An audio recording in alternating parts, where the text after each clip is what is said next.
Monsieur le Président de la République, Monsieur le Président du Sénat, Monsieur le Président de l'Assemblée nationale, Monsieur le Président du Conseil économique, social et environnemental, Mesdames et Messieurs les ministres et secrétaires d'État, Monsieur l'ancien Premier ministre, Mesdames et Messieurs les élus, Mesdames et Messieurs les ambassadeurs, Mesdames et Messieurs les représentants des cultes, des médias et de la société civile, Monsieur le Président du Congrès juif mondial, Mesdames et Messieurs les présidents d'associations,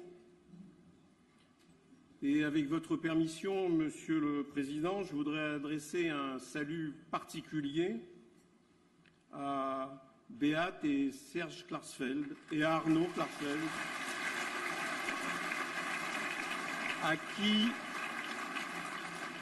à qui nous remettrons un peu plus tard dans la soirée le prix du CRIF 2018.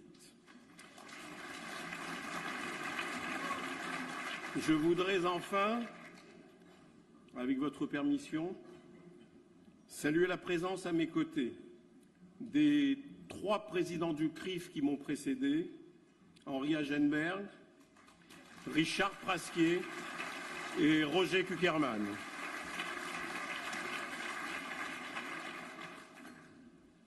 Monsieur le Président de la République, je suis, je dois vous le dire, très heureux de vous accueillir ce soir pour le premier dîner du CRIF de votre quinquennat dans ce lieu qui a vu vos premiers pas présidentiels.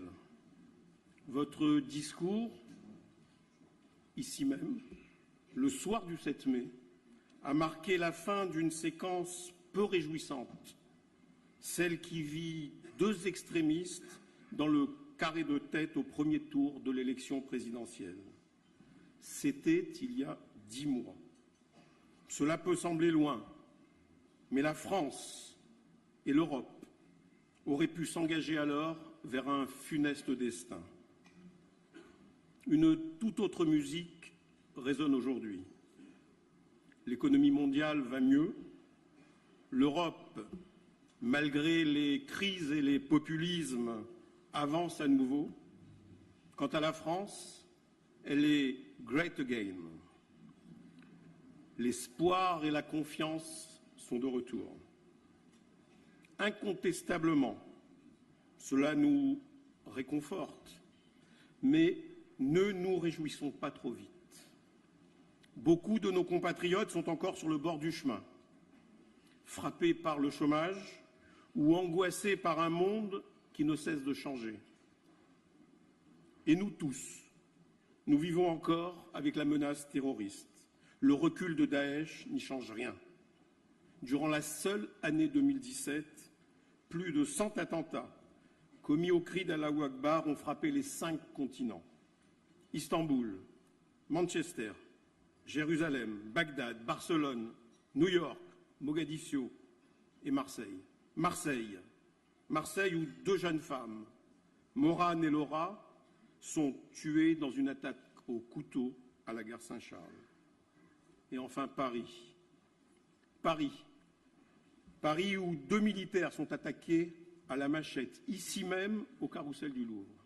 Paris où le policier Xavier Jugelet est tué à la Kalachnikov sur les Champs-Élysées.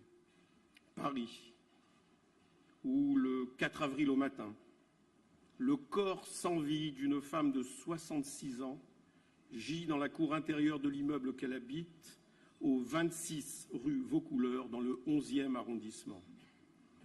Torturée au rythme de sourates du Coran, Sarah Halimi vient d'être défenestrée vivante depuis le balcon de son appartement. Près de 11 mois plus tard, le 27 février dernier, la juge d'instruction décide enfin de retenir la circonstance aggravante d'antisémitisme dans ce crime odieux. Je vous suis reconnaissant, Monsieur le Président de la République, d'avoir appelé la justice à faire la clarté sur cette mort. C'était dans un très beau discours lors de la commémoration de la rafle du Veldiv.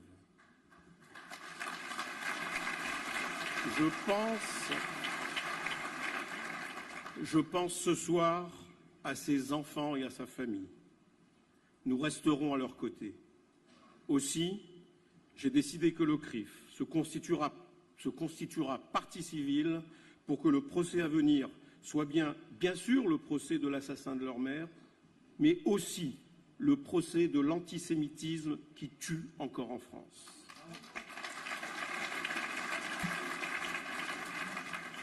Certains procès, nous les attendons depuis plus de 37 ans. Et insulte suprême aux victimes, nous redoutons qu'il n'ait jamais lieu. 1980, attentat de la rue Copernic, 4 morts, une quarantaine de blessés. En dépit de la demande de renvoi du parquet devant la cour d'assises spéciale, les juges ordonnent en janvier 2000 un non-lieu et la libération immédiate du principal suspect. Le parquet fait immédiatement appel, mais le suspect quitte aussitôt la France. Reviendra-t-il un jour ? 1982, attentat de la rue des Rosiers, 6 morts, 22 blessés et 4 mandats d'arrêt internationaux délivrés en 2015, mais restés sans effet. 1982, cela fait déjà 36 ans. Les années n'effacent pas la douleur et il nous faut entendre la souffrance des familles. Je reçois régulièrement des appels ou des messages de la sœur d'une victime. « Je vais bientôt mourir, me dit-elle, et je n'aurai pas eu justice pour mon frère. » Ces paroles désespérées appellent une réponse. Les 4 présumés terroristes sont réfugiés en Jordanie, à Ramallah et en Norvège. Pourquoi tant de lenteur dans leur extradition? Est-ce si compliqué d'extrader de Norvège? L'indépendance de la justice ne suffit pas à faire passer le sentiment désagréable que quelque chose ne tourne pas en rond. Monsieur le Président de la République, par votre voix, la France est aussi de retour sur la scène internationale. Vous prenez l'ouverture, le dialogue et la franchise. Dans ce monde instable et multipolaire, la France est le pays qui parle à tous les pays. Cette diplomatie qui privilégie le contact direct vous amènera d'ici à la fin de l'année dans un pays souvent appelé la Start-up Nation et que vous avez déjà visité en 2015 lorsque vous étiez ministre de l'économie. Un pays qui célébrera son amitié avec la France à travers une saison culturelle croisée de juin à novembre 2018. Un pays qui aurait pu disparaître dès sa renaissance en 1948 dans la guerre lancée contre lui par tous ses voisins arabes, et un pays qui célébrera en mai prochain son 70e anniversaire.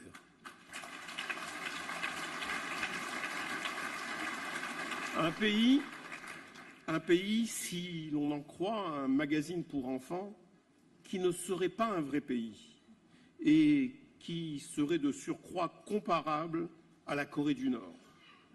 Les éditions Bayard ont depuis reconnu une formulation malencontreuse et aujourd'hui l'affaire est close. Elle n'en est pas moins symptomatique d'un état d'esprit qui fait fi des réalités politiques et historiques et qui se saisit de toute opportunité pour stigmatiser Israël. Cet état d'esprit détestable, nous l'avons vu à l'œuvre dans les résolutions négationnistes de l'UNESCO, qui refusaient toute dimension juive et même chrétienne à Jérusalem. Cet état d'esprit détestable caractérise les actions illégales des activistes du BDS, ce mouvement qui prône le boycott et veut la disparition d'Israël. Ses partisans les plus radicaux confondent une opposition politique avec la haine d'un État. Ils refusent un État au seul peuple juif. et ils élargissent à tous les Juifs leur phobie d'Israël. Comme vous l'avez dit dans ce discours de juillet que j'ai déjà cité, l'antisionisme est bien la forme réinventée de l'antisémitisme. C'est pourquoi il faut que ceux qui appellent au boycott d'Israël soient sanctionnés avec sévérité. Il faut les empêcher d'agir lorsqu'ils menacent de violence des événements sur Israël, comme ce fut le cas le mois dernier contre un festival culturel à l'Université de Lille. Ces associations prospèrent au mépris de la loi et souvent détournent des subventions qu'elles reçoivent de l'État et des collectivités territoriales pour financer leurs actions illégales. La négation du réel, le mépris de la culture et de l'histoire n'amènent rien de bon, pas plus en France qu'au Proche-Orient. Et si l'on veut vraiment construire une solution à deux États, où Israéliens et Palestiniens vivront côte à côte dans la paix et la sécurité, alors il est grand temps de s'appuyer sur des réalités historiques. L'une de ces réalités est que Jérusalem est la capitale d'Israël et qu'elle l'était déjà il y a 3000 ans. Pourquoi attendre? Pourquoi attendre pour reconnaître cette réalité? Pourquoi attendre quand cela nourrit de faux espoirs, des doubles discours et des mythes revanchards? Ayant dit cela, je sais bien que les Palestiniens auront eux aussi une capitale. Mais ce sujet, comme tant d'autres, relève de la négociation directe entre les deux parties. Et cette négociation doit reprendre au plus vite. Et si vous permettez, Monsieur le Président de la République, j'ajoute un vœu pour votre prochain voyage en Israël, que la France reconnaisse Jérusalem comme capitale d'Israël.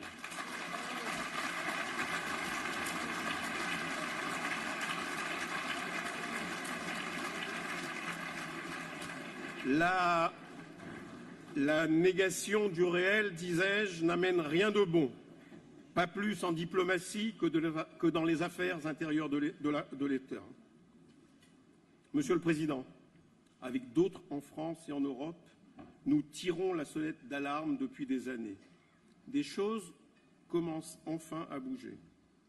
L'éducation est une priorité dans votre projet de transformer la France.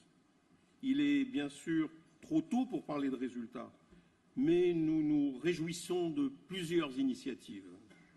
L'installation du Conseil des sages de la laïcité, les unités laïcité et faits religieux, et le recensement exhaustif des atteintes à la laïcité dans les établissements scolaires. La première étape est bien d'identifier, de quantifier, sans angélisme ni lâcheté.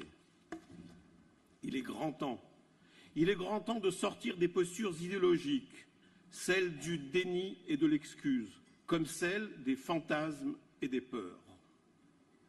Les géants de l'Internet commencent eux aussi à changer. Après avoir longtemps refusé de voir la haine qu'ils diffusent, Facebook et Twitter suppriment des posts, ferment des comptes. Mais ce ne sont que des gouttes d'eau dans un torrent. Ce torrent, vous y avez vous aussi été plongé, Monsieur le Président de la République, y compris avec des messages antisémites. Ici encore, la première étape est d'identifier et de quantifier, et nous n'aurons pas une vision globale de l'antisémitisme sans mesurer ni analyser les propos antisémites qui se propagent sur Internet. Aussi, pour compléter le travail de la cellule digitale du CRIF, j'ai décidé d'installer un observatoire de la haine sur le net. Ces travaux viendront compléter le rapport annuel sur les actes et violences antisémites établi par le ministère de l'Intérieur, mais établi sur les bases des plaintes déposées en commissariat. Lorsque notre outil aura fait ses preuves, nous pourrons l'élargir au racisme, à la xénophobie, à l'homophobie, à la haine des musulmans et aussi à la haine de la France. Si nous construisons cet observatoire, c'est parce que les entreprises Internet ne le font pas elles-mêmes. Peut-être faut-il les y contraindre. Il est temps, oui, que la loi les considère pour ce qu'elles sont et qu'elles assument les mêmes responsabilités que les éditeurs de presse. Depuis janvier 2018, une loi allemande oblige les réseaux sociaux à retirer les contenus haineux sous 24 heures. S'ils ne le font pas, elle permet de leur infliger des amendes allant jusqu'à 50 millions d'euros. Que la France s'inspire de cette loi ou qu'elle invente son propre dispositif, il est urgent d'assécher ce torrent de haine. La haine antisémite a une étrange capacité à se réinventer sous de multiples formes. Nous avons besoin pour la combattre d'une définition incluant toutes ces formes actuelles, y compris l'antisionisme et le négationnisme. Le Parlement européen a fait le même constat et le 1er juin 2017, il a voté une résolution qui, je cite, invite les États membres à adopter et à appliquer la définition opérationnelle de l'antisémitisme utilisée par l'Alliance internationale pour la mémoire de l'Holocauste. Monsieur le Président, je forme le vœu qu'à l'instar d'autres pays européens, la France réponde positivement à l'invitation du Parlement européen. Déni du réel, disais-je, impunité du virtuel, tout cela crée un mauvais climat propice aux haines. Et le tableau serait incomplet sans évoquer l'absolutisme et le relativisme. L'absolutisme, c'est aujourd'hui l'idée qu'il existe une parole et des lois absolues, immuables et indépassables, que nul n'a le droit de contester ou de critiquer et qui l'emporte toujours sur celle des hommes. Plusieurs religions ont usé de cette hiérarchie dans le passé. Mais dans la France du XXIe siècle, seuls les tenants de l'islam radical s'enfoncent dans cette voie totalitaire et ils sont loin d'être marginaux. Selon une étude de l'Institut Montaigne de 2016, 32% des musulmans jugent la charia plus importante que la loi de la République. Et d'après une autre étude du CNRS, de 2017 cette fois, plus de 30% des lycéens musulmans pensent qu'il n'existe qu'une seule vraie religion et que la religion a raison contre la science. L'absolutisme prospère en même temps que le relativisme. C'est cette idée que tout se vaut, que tout peut être mis sur le même plan, le vrai et le faux, le bien et le mal, la civilisation et le cannibalisme, si je me réfère à une formule du philosophe Léo Strauss. Dans sa version douce, le relativisme accueille tous les points de vue, sans hiérarchie, et se complaît dans la polémique. Et nous en avons eu un épisode nauséabond avec le projet de Gallimard de publier 3 textes antisémites de Céline comme des écrits polémiques, comme si la diffusion de textes haineux, cause de tant de morts, était juste un sujet polémique. Nous pensions que le projet était enterré. Mais Antoine Gallimard déclare ne pas avoir renoncé à la réédition de ses bréviaires de la haine. Je l'appelle à nouveau à abandonner ce projet porteur d'une insupportable incitation à la haine antisémite et raciste.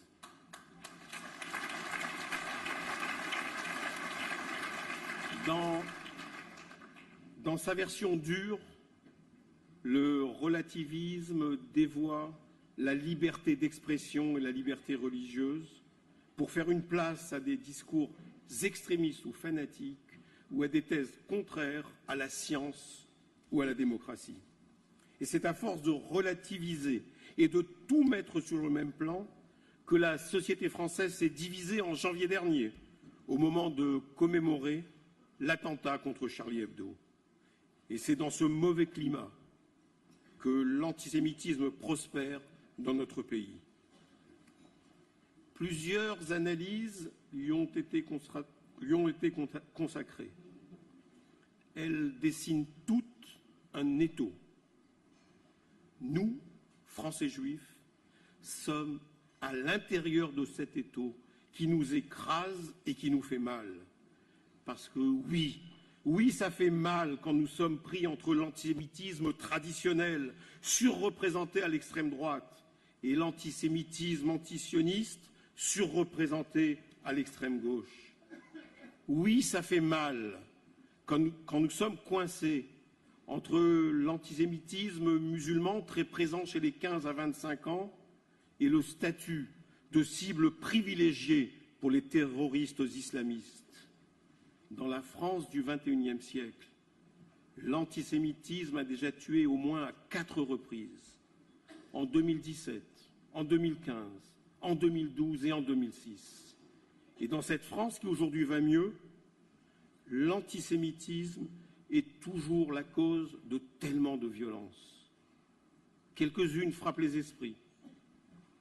Ainsi, à Livry-Gargan, en septembre 2017, la famille Pinto est séquestrée, molestée, parce qu'elle est juive et parce qu'elle a donc forcément de l'argent.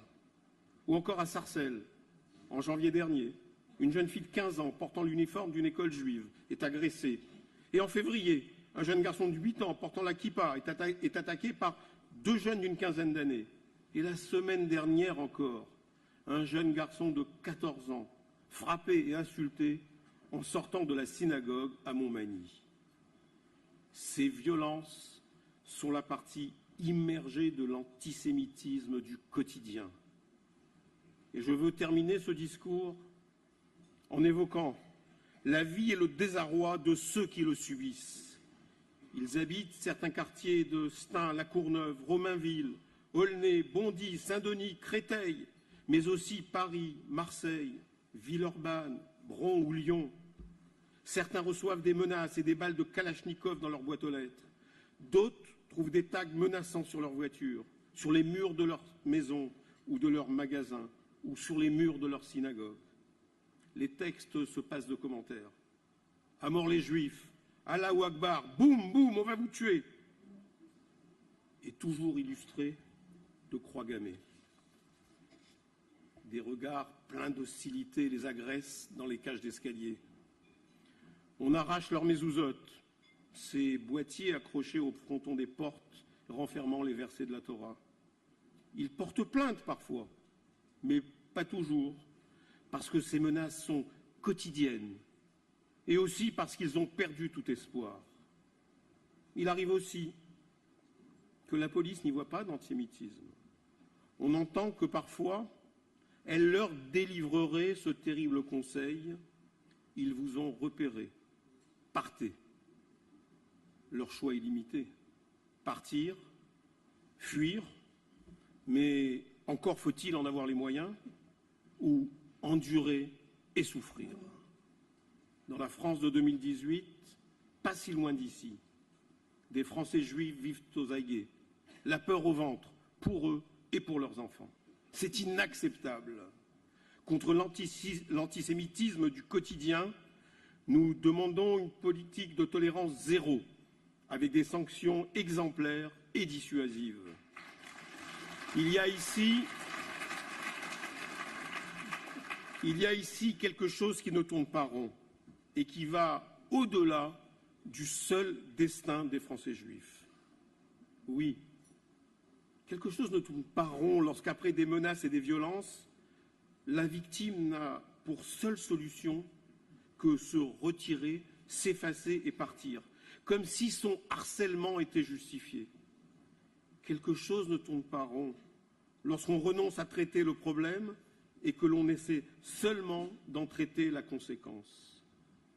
Lorsque l'on parle de vivre ensemble et de diversité, mais que l'on ne fait rien pour empêcher leur recul dans ces banlieues. Lorsqu'on laisse faire la délinquance, le clientélisme et le communautarisme, ces portes ouvertes à tous les extrémismes politiques et religieux. Monsieur le Président de la République, il est grand temps de restaurer l'autorité de l'État partout en France.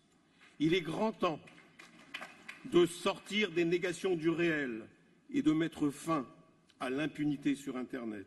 Il est grand temps de rejeter l'absolutisme et de remplacer le relativisme par un projet fédérateur, porteur d'unité et de cohésion. Et ce ne sont pas des actions partisanes, c'est un combat sur plusieurs terrains, la sécurité, l'éducation, Internet, la laïcité et le vivre ensemble, mais aussi sur le terrain des idées. Ce n'est pas un combat pour les seuls Français juifs, c'est un combat pour tous les Français. C'est un combat pour notre pays, pour son avenir et pour celui de nos enfants. Dans ce combat, Monsieur le Président de la République, nous, Français juifs, serons toujours à vos côtés, parce que nous aimons la France et parce que nous y avons nos racines, parce que nous savons ce que la France nous a donné et ce qu'elle donne à tous ses enfants, parce que nous voulons pour nos enfants un futur désirable en France sous le triple signe de la liberté, de l'égalité et de la fraternité. J'ai confiance, Monsieur le Président de la République, dans le succès de notre combat, parce que tous ensemble, nous faisons la France et tous ensemble, nous sommes la France. Vive la République et vive la France.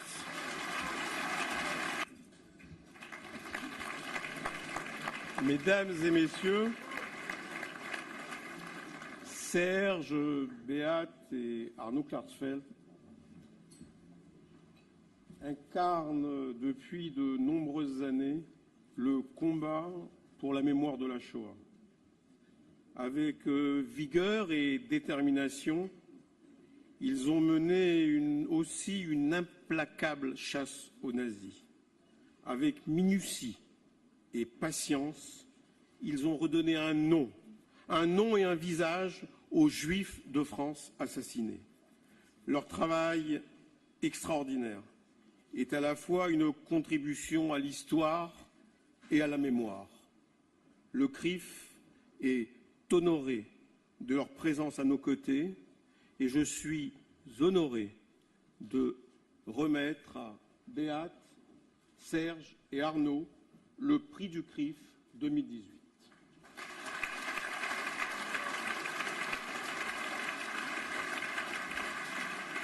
Et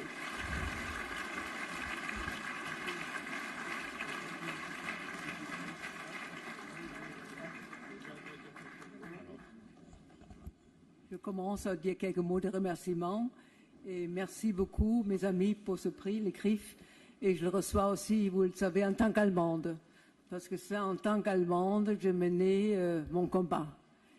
Et vous savez que cette année, c'est le 5e anniversaire de la gifle contre le chancelier nazi allemand. Donc, on commence déjà à préparer dans la presse. D'ailleurs aussi, je faisais partie de la génération des 68 en Allemagne. Mais j'ai vu un petit article, une jeune Allemande de 29 ans a giflé le chancelier. Aujourd'hui, j'aurai presque l'année prochaine 80 ans. Mais j'ai toujours continué à combattre en Allemagne contre le fait que d'anciens nazis ne peuvent pas rester dans la politique allemande, que les criminels nazis qui ont jugé, qui déporté les Juifs de France soient jugés, et aussi mon engagement en tant qu'Allemande responsable pour la mort de 6 millions de Juifs. Je me suis engagée à côté de l'État d'Israël, je me suis battue pour la sécurité de l'État d'Israël.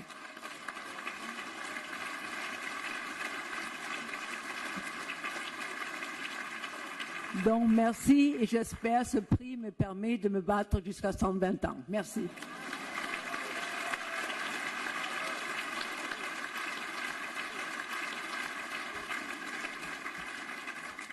Monsieur le Président de la République, mes amis, merci pour ce prix, cher Khalifa, pour ce prix auquel je suis d'autant plus sensible que j'ai passé un quart de siècle au comité exécutif du CRIF et que j'ai fait partie de l'équipe de Théo Klein pour préparer le premier dîner du CRIF. Au nom des fils et filles des déportés juifs de France, je tiens à signaler notre opposition catégorique à toute édition critique des pamphlets de Céline. Ceux qui sont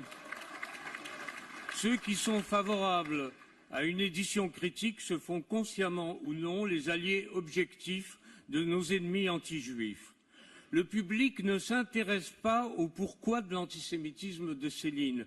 Il s'intéresse à comment Céline exprime son antisémitisme, à son style, à sa virtuosité d'écrivain, à sa force de provocation et de conviction. Pierre-André Taguieff et Annick Durafour ont publié un livre de plus de 1200 pages absolument formidable, Céline, la race, le juif, qui explique remarquablement l'antisémitisme de Céline sous toutes ses facettes. Hélas, leur ouvrage n'a trouvé que peu de lecteurs et de critiques. Aucune édition critique ne résisterait au torrent célinien, pas même celle de Pierre-André Taguieff.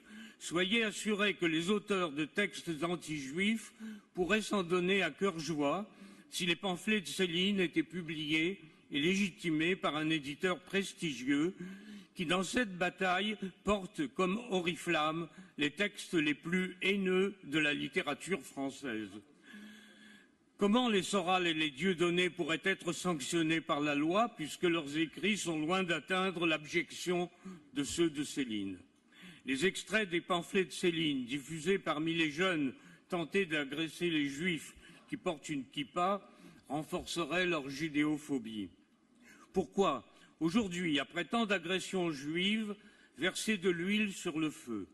Si Céline ne voulait pas que l'on rééditât ses pamphlets, pourquoi Pierre-André Taguieff et la direction de la DILCRA ont-ils besoin de demander ou d'accepter une édition critique où la critique ne pèserait pas lourd face au talent corrosif de Céline? Ces pamphlets ont été des best-sellers dans la France de 1938 et risqueraient de le redevenir dans la France d'aujourd'hui, encore bien fragile. Les orphelins des déportés, ceux qui, dans leur enfance, ont connu et aimé des victimes de la Shoah, n'ont pas tous disparu. Nous sommes encore debout. Monsieur Gallimard, ayez la décence d'attendre notre mort pour tenter à nouveau d'inscrire ces pamphlets dans le catalogue de la Pléiade dont votre grand-père a renvoyé le créateur en application du statut des Juifs.